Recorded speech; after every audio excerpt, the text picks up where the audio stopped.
Hello पिला माने आज आम अष्टम श्रेणी विज्ञान बहिर कोष विषय आलोचना करवा। तुम्हें देखि घर अनेक गुड़ी इटा को नहीं गठित पदार्थ गुड़िक छोट छोट कणिका यथा परमाणु को नहीं गठित से ही प्रत्येक सजीव शरीर कोष को नहीं गठित होता है। जीव शरीर क्षुद्रतम जीवंत अंश को कोष कहुए।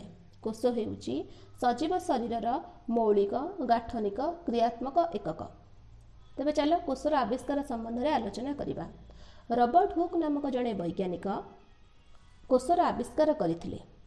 से गछर बकल यथा कर्क को नहीं अणुवीक्षण यंत्र रे अनुध्यान करथिले। एही कर्क खंड गुड़िक अणुवीक्षण यंत्र रे महोफेणा सदृश कोठरी भली देखा जाइथिला। एही कोठरी गुड़िक से कोषर नाम देथिले। तेबे कोष उद्भिद प्राणी अणुजीव कोष को नहीं गठित। कोषर संख्या अनुसार जीव मान दुई भाग में व्यक्त कराई। एककोशी जीव और बहुकोशी जीव। एककोशी जीवों शरीर गोटे कोषरे तैयारी होइथाय। उदाहरण एमिबा पारामेसियम यूग्लिना आदि। से भली बहुकोशी जीवों शरीर अनेक गुड़े कोष को नहीं गठित होइथाय। एही स्वतंत्र धरण कोष गुड़िक एकाठी होई टिश्यू गठन करिथांती और अनेक गुड़िक टिश्यूर समाहार रे अंग अनेक गुड़े अंग को नहीं अंग संस्थान गठित होता है। आ उन्नत धरण जीवों शरीर में विभिन्न प्रकार अंग संस्थान देखा मिले और यही प्रत्येक अंग संस्थान भिन्न भिन्न कार्य संपादन करिथांती। तेबे चलो कोषर आयतन संबंध में आलोचना करवा। कोष गुड़िक एते छोट जे खाली आखि को देखा जाती नहीं। तांको देखिया पई अणुवीक्षण यंत्र साहाय्य नेबाको पड़िथाय। किंतु कुकुड़ा अंडा गोटे कोषरे तैयारी। यह खाली आखि को देखा जाए। कुकुड़ा अंडारे थिबा धला पदार्थटी को आल्बुमिन और हलदी अंशटी को पित्तक कहुए। तेबे कोषर दैर्घ्य मापिया पई आमको माइक्रोमीटर बा माइक्रोन एककर व्यवहार करा जाए। तेबे माइक्रोमीटर माइक्रोन कौन? यह 1 मीटर 1 नियुत भागरु 1 भाग। तेबे ओटपक्षीर अंडा हेउची सबुठारो बृहत्तम कोष और माइकोप्लाज्म बा पीपीएल हेउची सबुठारो क्षुद्रतम कोष। एमिबा गोटे कोषरे तैयारी। तेबे चल मनुष्य शरीर थिबा विभिन्न कोष विषय आलोचना करवा। मनुष्य शरीर में 1 लाख कोटी अधिक कोष देखा मिले और यार आकार और कार्य भिन्न भिन्न होता है।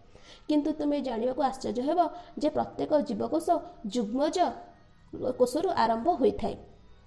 तेबे मनुष्य शरीर में सबुठारु दीर्घतम कोष हेउची स्नायुकोष।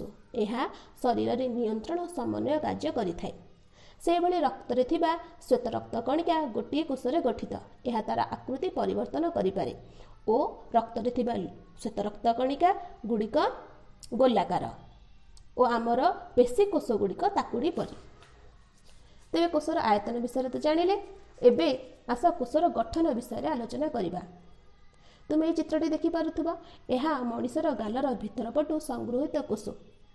कोषर 3टी प्रमुख अंश को चिन्हिबा को चेष्टा कर। कोषर 3टी प्रमुख अंश गुड़िक हेउची कोष झिल्ली, न्यष्टि और कोष जीवक। कोष झिल्ली कोष को निर्दिष्ट आकार प्रदान करिथाय। कोषर केंद्र थिबा गोलाकार अंश को न्यष्टि कहा जाए और कोष झिल्ली न्यष्टि मध्य थिबा जेली भली पदार्थ को कोष जीवक कहा जाए। चलो गोटी गोटी करी आलोचना करवा। प्रथमे कोष झिल्ली। कोष झिल्ली कोष को सुरक्षित रखे और यह को निर्दिष्ट आकृति प्रदान करिथाय। कोष मानंकु परस्पर ठारू अलगा मध्य रखिथाय। कोष झिल्ली छिद्रयुक्त होइथिबारु यह कोष भितर को और बाहर को विभिन्न पदार्थ आदान प्रदान करिबारे सहाय्य करे। जेपरिक अम्लयान कोष भितर को आसीपारे और अंगारक अम्ल कोष बाहर को जाई पारि थाए। एठी आमे गोटे जिनस ध्यान रखिबा जे प्राणी कोष चारिपाख को आमे कोष झिल्ली कहूथा बेले उद्भिद कोषरे कोष झिल्ली को आवरण करी आउ एक परदाटी थाए। यह को कोष भित्ति कहा जाए। तुम्हें जान उद्भिद माने गोटे स्थान रे थांती से माने कुआडे गति करि पारंती नाही। तेणु सेमानक सुरक्षा एकांत आवश्यक। ଏହା ଉଦ୍ଭିଦ ବାୟୁମଣ୍ଡଳର ତାପମାତ୍ରା, ପବନର ବେଗ, ଆର୍ଦ୍ରତାକୁ ପ୍ରତିହତ କରିବା ପାଇଁ ତା ଦେହରେ ତାର କୋଷ ଚାରିପଟେ କୋଷ ଝିଲ୍ଲି ସହିତ କୋଷ ଭିତ୍ତି ମଧ୍ୟ ଥାଏ। କୋଷ ଭିତ୍ତି କୋଷ ଝିଲ୍ଲିକୁ ସୁରକ୍ଷିତ ରଖିଥାଏ। ତେବେ ଚାଲ କୋଷ ଜୀବକ ସମ୍ବନ୍ଧରେ ଆଲୋଚନା କରିବା। ଏହା ଜେଲି ଭଳି। ଏହା କୋଷ ଝିଲ୍ଲି ଓ ନ୍ୟଷ୍ଟି ମଧ୍ୟରେ ରହିଅଛି। କୋଷ ଜୀବକ ମଧ୍ୟରେ ବିଭିନ୍ନ ପ୍ରକାର କୋଷ ଅଙ୍ଗିକା ଦେଖାଯାଏ। ସେଗୁଡ଼ିକ ହେଉଛି ମାଇଟୋକଣ୍ଡ୍ରିଅନ୍, ଗଲ୍ଗି ବଡି, ରାଇବୋଜୋମ୍। ତେବେ ଏଠି ଚାଲ ଆଦି ପ୍ରରସ ବିଷୟରେ ଆଲୋଚନା କରିବା। ଏକ ଜୀବନ୍ତ କୋଷରେ ଥିବା ସମସ୍ତ ପଦାର୍ଥକୁ ଆଦି ପ୍ରରସ କୁହାଯାଏ। ତୁମେ ଦେଖୁଥିବ କୋଷ ଜୀବକ ହେଉଛି କୋଷ ଝିଲ୍ଲି ଓ ନ୍ୟଷ୍ଟି ମଧ୍ୟରେ ଥିବା ଜେଲି ପଦାର୍ଥ। କିନ୍ତୁ ଯଦି କୋଷ ଜୀବକ ସହ ଆମେ ନ୍ୟଷ୍ଟିଟି ଯୋଗ କରିଦେବା, ସମ୍ପୂର୍ଣ୍ଣ କୋଷର ଭିତରେ ଯାହା ସବୁ ରହିଲା ତାକୁ ଆମେ ଆଦି ପ୍ରରସ କହିଥାଉ। ତେବେ ନ୍ୟଷ୍ଟି ବିଷୟରେ ଚାଲ ଆଲୋଚନା କରିବା। ନ୍ୟଷ୍ଟି ହେଉଛି ଜୀବକୋଷର ଏକ ପ୍ରମୁଖ ଅଂଶ। ଏହା ଗୋଲାକାର ଓ କୋଷର କେନ୍ଦ୍ରରେ ଥାଏ। ଏହାର ତିନୋଟି ପ୍ରମୁଖ ଅଂଶ ଅଛି। ପ୍ରଥମଟି ହେଲା ନିନ୍ୟଷ୍ଟି, ନ୍ୟଷ୍ଟି ଝିଲ୍ଲି ଓ ନ୍ୟଷ୍ଟି ଜୀବକ। ତେବେ ନିନ୍ୟଷ୍ଟି ନ୍ୟଷ୍ଟିକୁ ନିୟନ୍ତ୍ରିତ କରିଥାଏ ଓ ନ୍ୟଷ୍ଟିକୁ ଆକୃତି ପ୍ରଦାନ କରିବା କାମ ହେଉଛି ନ୍ୟଷ୍ଟି ଝିଲ୍ଲିର। ନ୍ୟଷ୍ଟି ଜୀବକରେ ଆମେ କ୍ରୋମୋଜୋମ୍ ପାଇଥାଉ। ପ୍ରତ୍ୟେକ ଜୀବଙ୍କ ଶରୀରରେ ଏକ ନିର୍ଦ୍ଦିଷ୍ଟ ସଂଖ୍ୟକ କ୍ରୋମୋଜୋମ୍ ବା ଗୁଣସୂତ୍ର ଥାଏ।